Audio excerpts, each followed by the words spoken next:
ხუთთვიანი ტყვეობა და თხოვნა ხელისუფლებას მეზღვაურთა გასათავისუფლებლად. სომალში მეკობრეთა ტყვეობაში მყოფი ქართველების მშობლები აჭარის მთავრობასთან საპროტესტო აქციას მართავენ და შვილების გადარჩენას ითხოვენ. საგარეო საქმეთა სამინისტრო კი აცხადებს, რომ ქვეყანა ტერორისტებთან ვაჭრობას არ გეგმავს. ვინაგროვებს მეკობრეთა მიერ მოთხოვნილი 15 მილიონი დოლარის გადახდას და რა სამოქმედო გეგმა აქვს პროფკავშირებს. ანა ბროლაძე კი ამბობთ.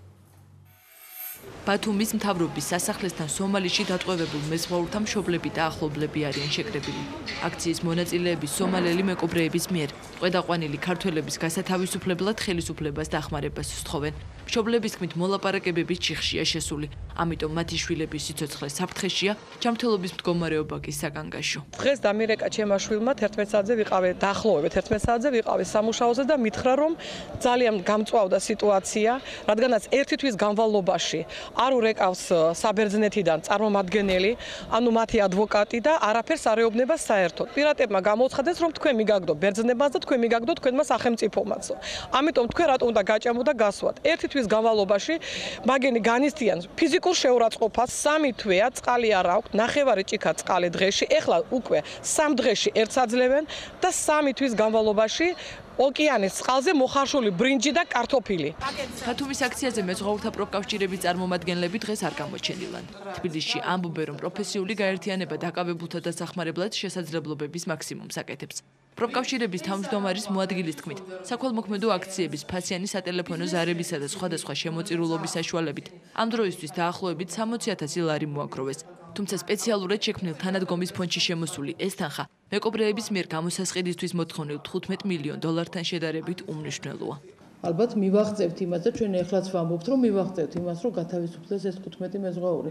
სახელმწიფომ ამის შესახებ გარკვეული გადაწყვეტილება უნდა მიიღოს. მე არ ვიცი რა გზით, რამდენად შეიძლება მეკობრეებთან დიპლომატიური ენით საუბარი, მაგრამ სახელმწიფო და სახელმწიფო ინსტიტუტებმა უნდა შეასრულონ კონსტიტუციით აღებული ვალდებულება. კონსტიტუციაში მითითებულია, სახელმწიფო საქართველოს ზრუნავს თავის მოქალაქეზე მიუხედავად თავის ადგილმდებარეობისა.